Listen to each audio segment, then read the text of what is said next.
قائمہ کمیٹی برائے خزانہ کا جو اجلاس ہوا اس میں جو ساری گفتگو ہوئی وہ ہم نے آپ کے سامنے اچھا، انہیں یہ کہنا چاہیے کہ ہمیں جی آئین کے سلیکٹیو جو شکیں ہیں ان پہ ہم عمل درآمد کرنا چاہتے ہیں، یہ تھوڑا سا اگر کہہ دیں پاسداری کی، جب یہ بات کہتے ہیں کہ ہم نے آئین کی پاسداری کا حلف اٹھایا تو ہم نے آئین کی سلیکٹیو شکوں پہ پاسداری کا حلف اٹھایا ہوا ہے. اگر ایسے کہہ دیں تو زیادہ وضاحت ہو جائے گی باتوں میں، کیونکہ آئین تو یہ کہتا ہے جی 90 دن میں الیکشن کرا دیں. اچھا جی، آگے بڑھتے ہیں جی. اب بات کرتے ہیں فواد چودھری کے حوالے سے کہ انہوں نے قائمہ کمیٹی کے فیصلے کو کہہ دیا ہے کہ یہ توہین عدالت ہے. فواد چودھری یوں بھی کہتے ہیں کہ اور دعویٰ کرتے ہیں کہ یہ لندن پلان کے تحت نواز شریف نے اپنے بھائی وزیر اعظم شہباز شریف کو نااہل کروانے کی تیاری کر لی ہے، اور یہ کہتے ہیں کہ جی اگر الیکشن 14 مئی کو نہیں ہوئے تو پھر کیا ہوگا، پھر دمادم مست قلندر ہوگا. جو رقم ہے یہ آج اگر ٹرانسفر نہیں ہوتی تو یہ سپریم کورٹ کی توہین ہوگی، جس میں پہلے انشاءاللہ ایکٹنگ گورنر اسٹیٹ بینک جو ہیں وہ اپنے گھر پہ جائیں گے. جو سارا کھیل کھیلا جا رہا ہے وہ لندن پلان کا حصہ ہے، اور لندن پلان یہ ہے جو نواز شریف نے اور مریم نواز نے بنایا ہے کہ شہباز شریف کو ڈسکوالیفائی کروانا ہے. شہباز شریف کو قربانی کے بکرے کے طور کے اوپر پیش کیا جا رہا ہے نون لیگ کی طرف سے. 14 مئی کو پنجاب میں الیکشن کرانے ہوں گے، اگر نہیں ہوگا تو پھر یہ سڑکوں کے اوپر دمادم مست قلندر ہوگا. پاکستان کی قوم انقلاب کے لیے نکلے گی. اچھا، رانا ثناء اللہ صاحب نے بھی حکومت کے ارادے واضح کر دیے ہیں، کہتے ہیں کہ جتنا بھی مرضی زور لگا لیں 14 مئی کو الیکشن نہیں ہوں گے. اچھا جی جائیں آپ دیکھ لیں کیا کہہ رہے ہیں. یہ جتنا مرضی زور لگا لیں 14 مئی کو الیکشن نہیں ہوں گے. الیکشن اکٹھے ہوں گے، کیئر ٹیکر سیٹ اپ کے تحت ہوں گے، اسی سال ہوں گے. مئی میں اگر نہیں ہوتے تو اکتوبر بھی کوئی زیادہ دور نہیں ہے. یہ کہتے ہیں کہ جی مہنگائی ہے. 31 مئی 2018 کو جب مسلم لیگ نون کی حکومت ختم ہوئی اس وقت جو ہے وہ آٹا 35 روپے کلو نہیں تھا. ڈالر کی قیمت کیا، پٹرول 65 روپے لیٹر نہیں تھا. ایک پراپیگنڈے کے تحت اس فتنے کو ملک پہ مسلط کیا گیا، اور اسی طرح کا ایک اوباش ٹولہ اس فتنے کے جو ہے وہ ساتھ تھا. ان لوگوں نے 4 سالوں میں ایسی پالیسیاں اپنائی جن کے نتیجے میں اچھا بھلا ملک وہ ایسے معاشی حالات میں گر گیا کہ اس کے لیے جو ہے وہ ایک بحرانی کیفیت پیدا ہو گئی. اچھا جی، اب الیکشن پہ تو اشفاق سبھی بیان دے رہے ہیں، سارے سیاستدان بیان دے رہے ہیں. پتہ کریں الیکشن کمیشن کیا کر رہا ہے. الیکشن کمیشن کیا کر رہا ہے؟ الیکشن کمیشن کی جانب سے ابھی وہ بلکہ کل یہ خبر اس طرح کی سرکولیٹ کرنا شروع ہوئی تھی کہ اسلام آباد میں ایک عالیشان رہائش گاہ کی تعمیر کی تیاریاں شروع کر دی گئی ہیں، منصوبے پر کارروائیاں شروع کر دی گئی ہیں. سامنے جو ہے انویٹیشن فار بڈز آپ کے سامنے ہے. اچھا، سی ڈی اے کی جانب سے یہ تصدیق بھی جاری کر دی گئی ہے، منصوبے کی باقاعدہ اجازت بھی دے دی گئی ہے، اور یہ سیکٹر F52 ہے جس میں رہائش گاہ تعمیر کی جائے گی. لاگت کیا ہے جی اس کی؟ 10 کروڑ روپے کی. اچھا، میری زبان میں بھی لکنت آ گئی ہے پڑھتے ہوئے. 10 کروڑ روپے کی لاگت آئے گی، اور تعمیراتی کمپنیوں کو ٹھیکہ دیا جائے گا. 100 ملین ہوتے ہیں، یہ پتہ ہے آپ کو؟ 100 ملین 10 کروڑ ہوتے ہیں. تو اب زاہد مشوانی صاحب ہمارے ساتھ موجود ہیں، ان سے ذرا بات کر لیتے ہیں. زاہد مشوانی صاحب، یہ بتائیے گا کہ یہ پہلے کیا کوئی رہائش گاہ نہیں تھی جس کے وجہ سے اب یہ تعمیر کی جا رہی ہے؟ چکر کیا ہے؟ Chief election commissioner, election commission کے ممبران، یہ ریٹائرڈ جو ہے عدلیہ سے جو ججز ہیں عام طور پر ان کو لیا جاتا ہے، اور کوئی ایک بیوروکریٹ بھی اگر ان میں سے آ جاتا ہے. 4 سال کے لیے ان کی تقرری ہوتی ہے، اس کے بعد باقاعدہ طور پہ اپنی سروسز مکمل کر کے یہاں سے ریٹائر ہو جاتے ہیں. پہلے بھی پینشن ان کو ملی ہوتی ہے، دوسری جو ہے نا ریٹائرمنٹ یہاں سے بھی لے لیتے ہیں. اس لیے اب تک اس حوالے سے الیکشن کمیشن میں ان کی رہائش گاہ کے لیے کوئی پرماننٹ یا مستقل کوئی سکونت کے لیے انتظامات تو موجود نہیں ہیں. اسلام آباد میں بہت سی ایسی اتھارٹیز ہیں کہ وہ اسی طرح ہی چلتی ہیں، اور اخراجات سے بچنے کے لیے یہ معاملات، لیکن ان کو وہ تمام سہولیات جو سرکاری قانون کے مطابق بڑے افسران کو بیوروکریٹس کو ملتے ہیں وہ ان کو ادا کر دی جاتی ہیں. لیکن یہ بات سامنے گزشتہ روز سامنے آئی کہ ملک کی جو معاشی صورتحال ہے، جب یہ باقاعدہ طور پہ اخبار میں ایک تو یہاں تو بچت ہو رہی ہے نا زاہد، بچت کمیٹی بنائی گئی ہے، وزراء سے کہا جا رہا ہے جی اخراجات کم کریں، یہ نہ کریں وہ نہ کریں. تو یہ جو ہو رہا ہے یہ کس ضمن میں ہو رہا ہے، کس فنڈ سے ہو رہا ہے؟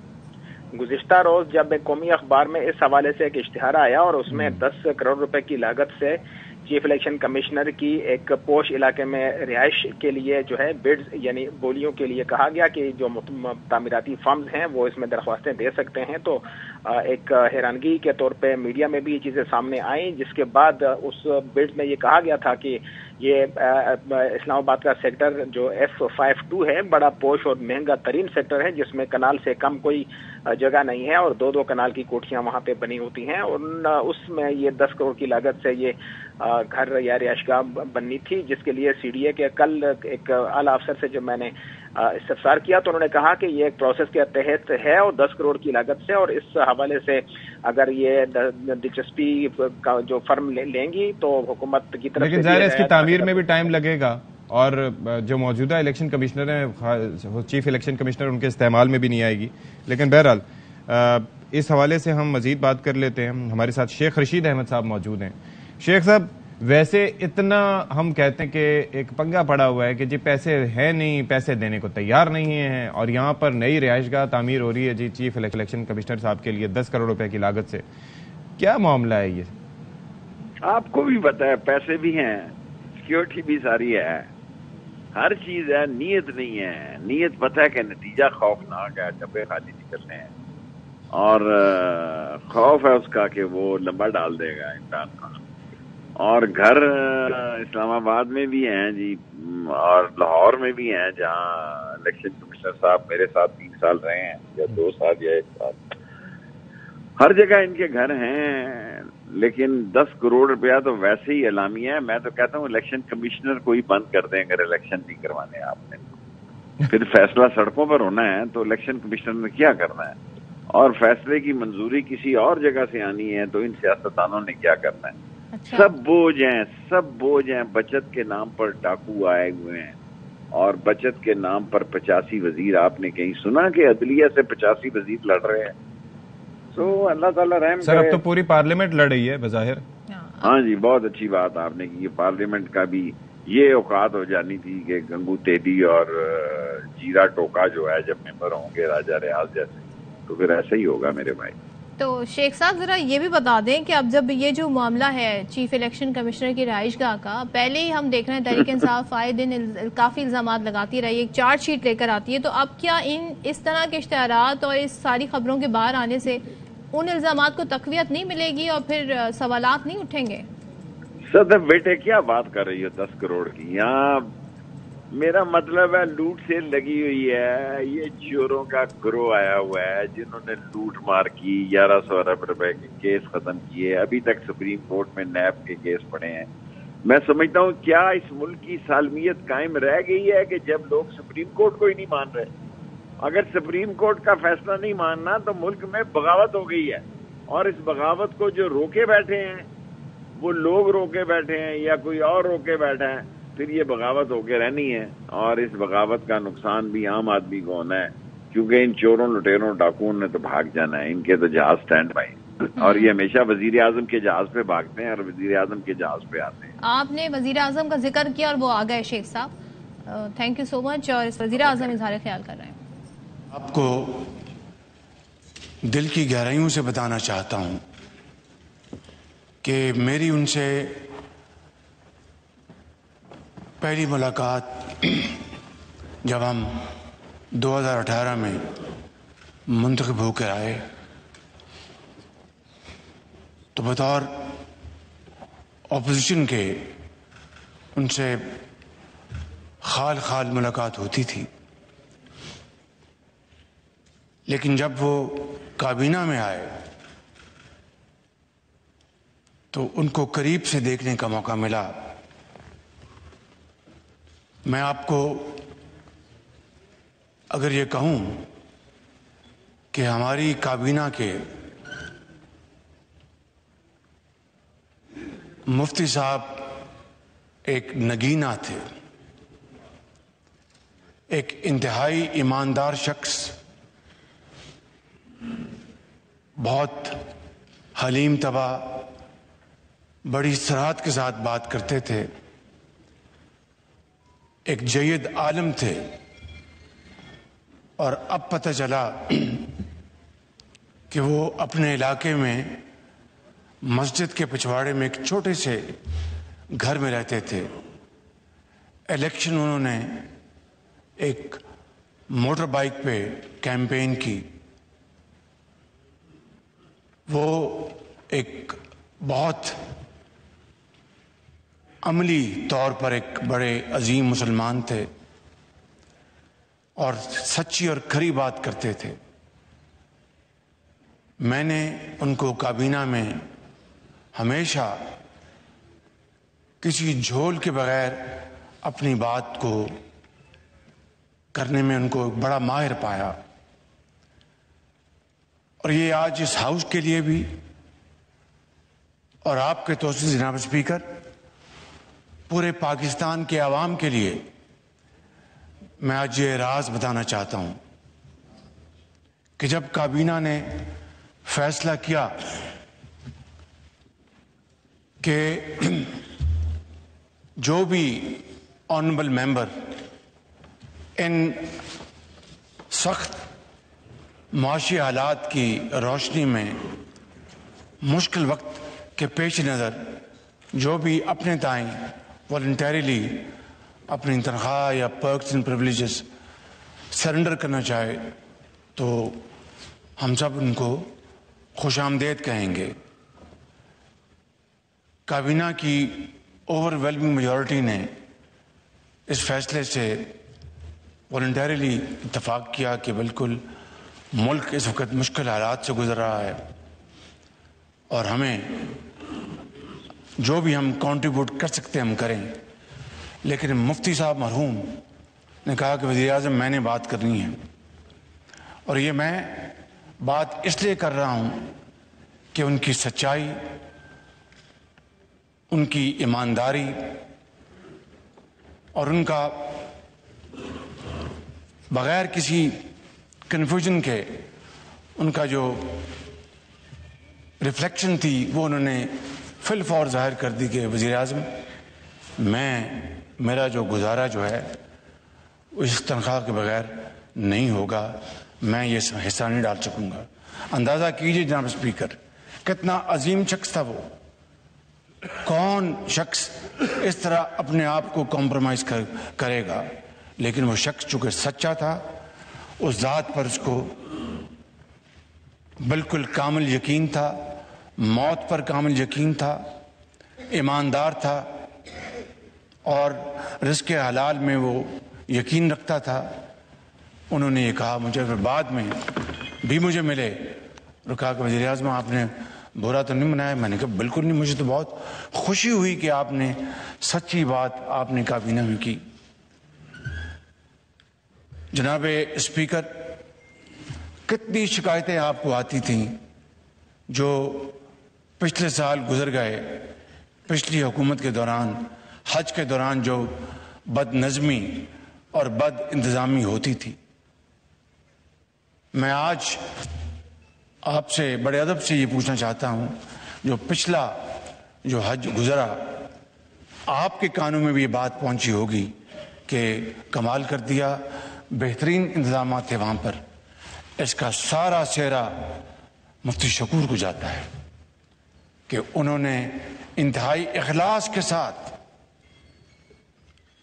اور انتہائی محنت سے انہوں نے سارے انتظامات کیے. حج کے جو ڈی جی ہوتے ہیں سعودی حکومت کے ساتھ، جو ہمیشہ پاکستان کے ساتھ انہوں نے تعاون کیا اور ہماری تمام درخواستوں کو سعودی حکومت نے مانا. لیکن انتظامات کے حوالے سے اور اس سے پہلے سالوں میں آپ یقین کریں، بلا خوف تردید کہہ سکتا ہوں کہ مجھے بھی شکایتیں آتی تھیں کہ شہباز شریف صاحب یہ کیسی حکومت ہے جو ریاست مدینہ کا نام لیتی ہے لیکن وہاں پر حاجیوں کو خوراک کا انتظام ٹھیک نہیں، وہاں پر ان کے رہنے سہنے کا انتظام ٹھیک نہیں.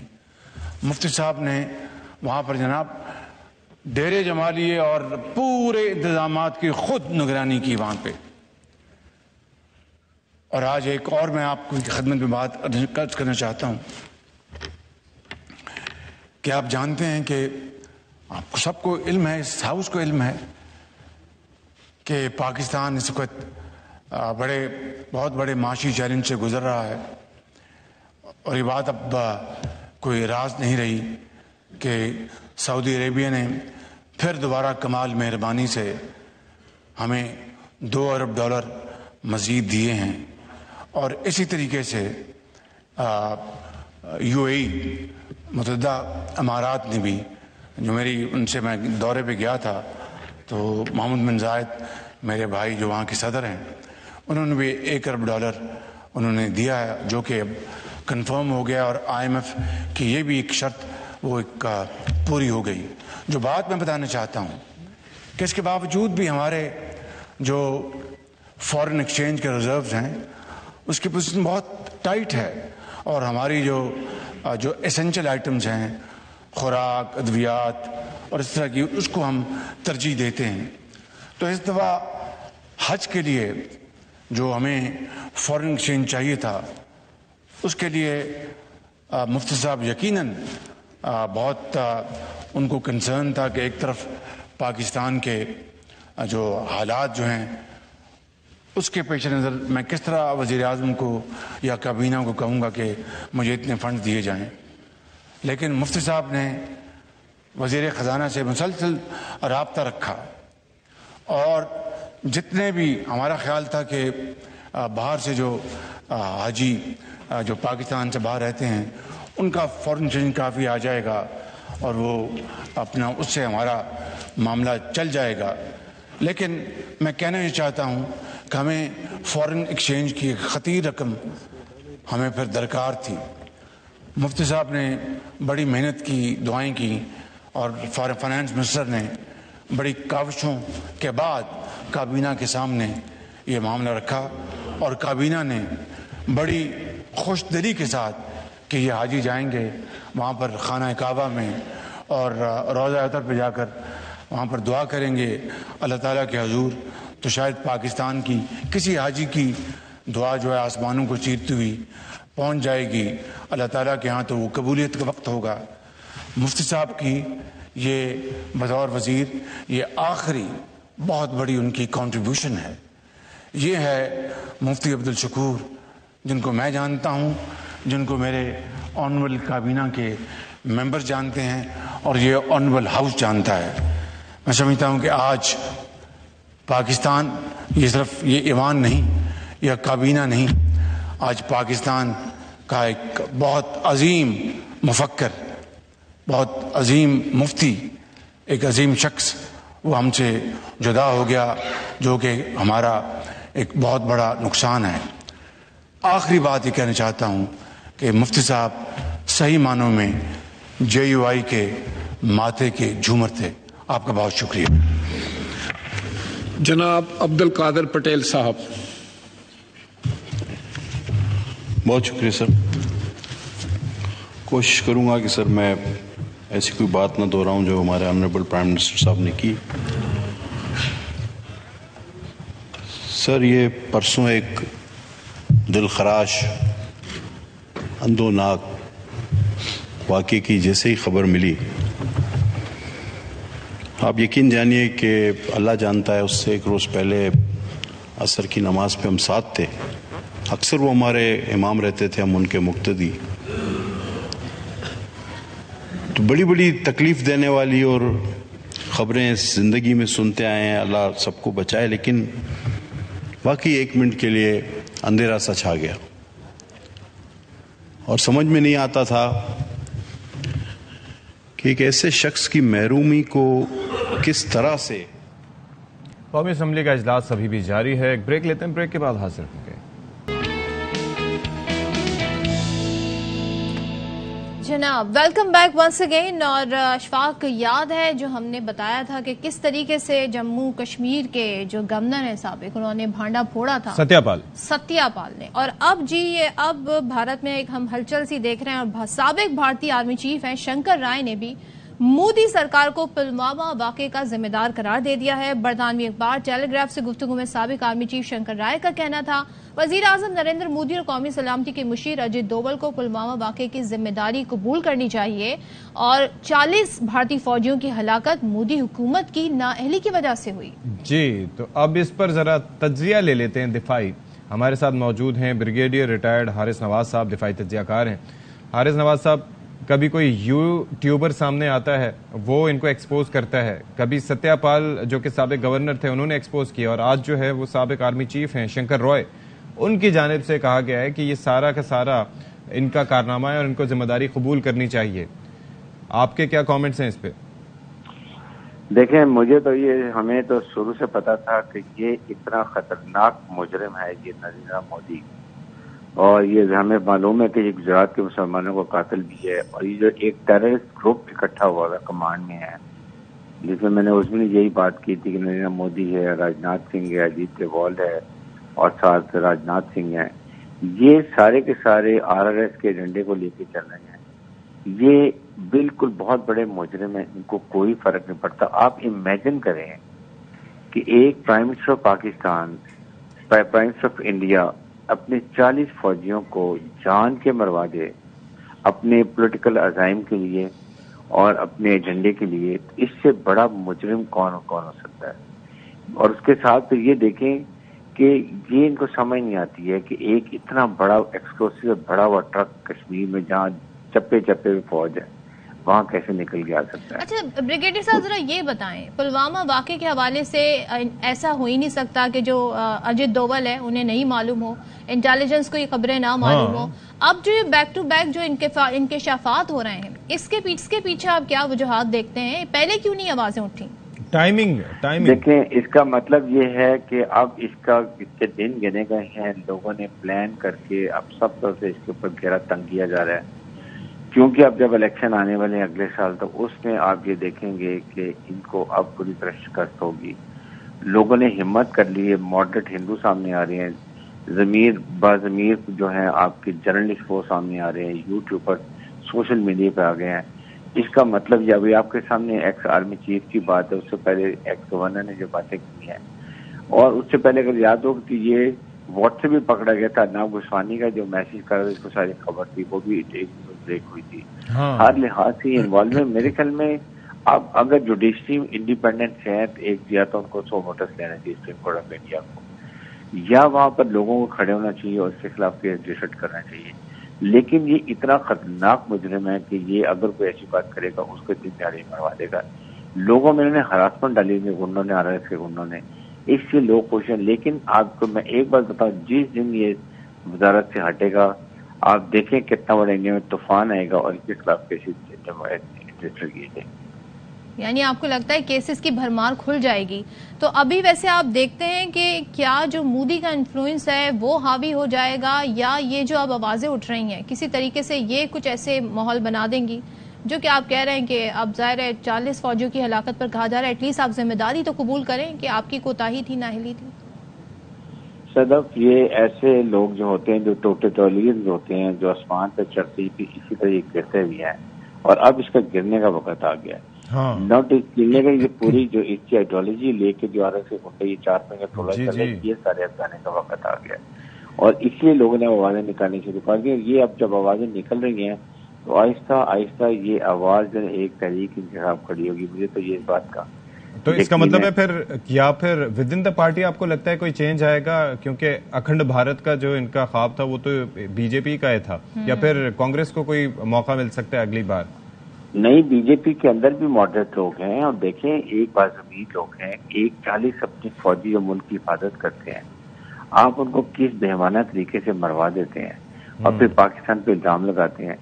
2 اس کا کام ہونا چاہیے. ایک جو اندر سے آوازیں آ رہی ہیں BJP بغاوت ہوگی اور کے خلاف ووٹ نو کانفیڈنس بھی کسی بتا رہے. آپ نے اس لومڑ کی شکل دیکھی کس طریقے سے نظر آتا ہے, از اے کننگ فاکس. اور اس کے ساتھ پاکستان کو بھی اپنی ذمہ داری اٹھانی چاہیے. اس وقت پاکستان کو میں نے اس دن کہا تھا سارے ایمبیسڈر اسلام آباد میں ان کو بتائیں, سب کی ڈیٹیل بتائیں کہ واٹ از ہیپننگ, کس طرح انڈیا نے یہ بڑا اسٹیٹ ڈرامہ کیا تھا, اور اس کے خلاف ایکشن کرنے کی بہت سخت ضرورت ہے. ٹھیک ہے بریگیڈیئر صاحب, بہت شکریہ. اور آئی ہوپ کہ اب جو بھارتی ٹیلی ویژن ہے, جو ٹاک شوز ہیں, وہ ذرا بلائیں جی پاکستانی تجزیہ کاروں کو, تاکہ انہیں لگ پتا جائے, کیونکہ اب تو خود ہی ان کے گھر کے بھیدی لنکا ڈھا رہے ہیں اور ہر بات کا الزام وہ پاکستان کو دھر دیتے ہیں. جی, میں وہی بات, یہ اندازہ کیجئے کہ کس قدر پریشان کن بات ہے. لیکن اچھی بات یہ ہے کہ یہ ایکسپوز ہو رہے ہیں اور ساری چیزیں جو ہیں وہ سامنے آ رہی ہیں. اچھا, ایک اور چیز بھی سامنے آئی وہ یہ ہے کہ مودی کی خوش آمد میں پاکستان مخالف جعلی بھارتی سرجیکل اسٹرائک کا بالی ووڈ کا جو ڈرامہ ہے وہ بھی فاش ہو چکا ہے. پاکستان دشمنی میں بننے والی تمام بھارتی فلموں کے پیچھے را کا ہاتھ ہے. We are not surprised. اچھا, بھارتی فلمیں جعلی سرجیکل اسٹرائک کا قبل از وقت ریلیز لیک را کے ملوث ہونے کا ثبوت ہے. لیق الرحمان ہمارے ساتھ موجود ہیں, مزید اس پر تھوڑا روشنی ڈالیں گے. لیق, یہ کیا معاملہ ہے؟ اشفاق, بالکل وہی معاملہ ہے جو آپ سمجھ رہے ہیں. بھارتی خفیہ ایجنسی را کا مخصوص مالیاتی ڈپارٹمنٹ, ان کا اب سامنے آ گیا ہے کہ پاکستان دشمنی میں بننے والی تمام جو موویز ہیں نہ صرف ان کو مالی معاونت فراہم کی جاتی ہے بلکہ ہر طرح کے وسائل بھی فراہم کیے جاتے ہیں. ابھی ایک ابھیشیک دودھیا نامی فرد ہے جنہوں نے وزارت دفاع سے پرائڈ آف انڈیا بالا کوٹ اٹیک کے نام سے فلم بنانے کی اجازت مانگی ہے. یہ فلم حقیقت کے بجائے افسانوی کرداروں, واقعات اور کارناموں پر مشتمل ہوگی, جس میں مودی کو خوش کرنے کے لیے جگہ جگہ مودی کے ٹویٹس, لائیو فوٹیج اور تقاریر دکھائی جائیں گی. یہ تمام جو اسکرپٹ ہے وہ یہ لیک ہو چکا ہے اور اس میں یہ بھی بتایا گیا ہے کہ مودی کی آواز میں بنائی گئی نظم سے بھی اس فلم کا آغاز ہوگا. اور سب سے جو دلچسپ بات ہے اشفاق, مسخرہ خیز اسکرپٹ کے مطابق 26 فروری کو بھارتی طیاروں نے پاکستانی حدود میں گھس کر F-16 سمیت کئی طیاروں کو مار گرایا ہے. یہ دعویٰ کیا گیا ہے اسکرپٹ کے مطابق, حالانکہ پوری دنیا جانتی ہے کہ 26 فروری کو چند درختوں کے علاوہ جو ان کا ایک پیلوڈ گرا تھا اس میں کوئی زیادہ نقصان نہیں ہوا تھا. سوچنے میں اور ظاہر ہے کہ خواب دیکھنے میں, اور وہ تو ظاہر ہے کہ جو وہاں پر ٹیکنالوجی ہے ان کی, تو وہ تو آنکھوں کے اشاروں سے کیا کچھ نہیں گرا سکتے. وہ فلمی شکل دیکھے اپنی پبلک کو دکھا رہے ہیں, یہ مسئلہ ہے نا, عوام کو جو ہے وہ دھوکہ دے رہے ہیں. جی بالکل صدف, اور اس میں بھی کچھ چیزیں باقی ہیں. بالا کوٹ میں ریڈار اور ایئر ڈیفنس میزائل بھی نصب کیے گئے تھے اسکرپٹ کے مطابق, جنہیں راہ کے ایجنٹوں نے اسٹرائک سے قبل تباہ کر دیا تھا. یہ ایک بہت دلچسپ اور مذکر خیز بات ہے کہ ریڈار اور ایئر ڈیفنس میزائل سسٹم بھی وہاں نصب ہے, جہاں پر سب کو پتا ہے کہ جنگل کا علاقہ ہے. پھر اس کے بعد ایک اور اس کا سین یہ بتایا جاتا ہے کہ فلم کا ہیرو 1000 دہشت گردوں سے تن تنہا لڑتا ہے اور پھر ان کو شکست بھی دیتا ہے. اور یہ سب سے دلچسپ بات ہے کہ اس پورے جو افسانوی خیالات پر مبنی فلم ہے اس میں مودی کو خاص طور پر اس انداز میں پیش کیا گیا ہے جس سے ثابت ہوتا ہے کہ ان کی خوشامد بھی کی جا رہی ہے اور اپنی عوام کو بھی خوش کیا جا رہا ہے کہ 27 فروری کی جو پاکستان کا جواب تھا اس سے توجہ ہٹائی جا سکے, حالانکہ پوری دنیا کا پتہ تھا. اور یہ بھی معلوم ہے کہ انتہائی ہائی سٹار یعنی ایک 3 سٹار لیفٹیننٹ جنرل جو تھے وہ بھی وہاں موجود تھے. جی ظاہر ہے کہ یہ فلمیں ویسے, بہت شکریہ بہرحال آپ کا, لیکن بات یہ ہے کہ یہ فلمیں ویسے دیکھنے کا دل تو نہیں کرتا کیونکہ حقیقت سے کوسوں دور ہوتی ہیں, فیکچوئل مسٹیکس ہوتی ہیں, لیکن مطلب for laughter it's a great therapy. اگر آپ دیکھیں وہی کہتے ہیں پاکستانی گفتگو شروع کرنے سے پہلے کہتے ہیں آداب, ہم آداب نہیں کہتے. سرما لگائے ہوئے ہوتے ہیں, ٹوپیاں پہنتے ہیں, اور ہم کہتے ہیں السلام علیکم. جی جی. اور پھر وہ جو ٹرین ہماری دکھاتے ہیں نا, اس کے اندر جو ایگزٹ اور جو ہماری انٹرنس ہوتی ہے اس کے اوپر لکھتے ہیں داخلہ اور خارجہ. داخلہ اور خارجہ ہماری وزارتیں ہیں, آپ اندازہ کریں. پھر وہ جو ایٹمی وہ ری ایکٹر جو دکھایا تھا وہ کسی مسجد کا گنبد لگ رہا تھا.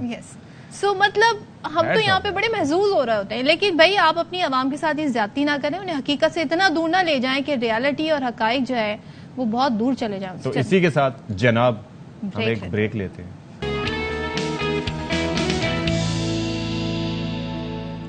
اچھا جی, براہ راست آپ کو لیے چلتے ہیں. وفاقی کابینہ کا اجلاس ہے اور وزیر اعظم خطاب کر رہے ہیں. تیار تھے, اور سب سے بڑی بات کہ جب ہم نے کابینہ نے فیصلہ کیا کہ والنٹریلی کابینہ کے تمام یا جو ممبران والنٹریلی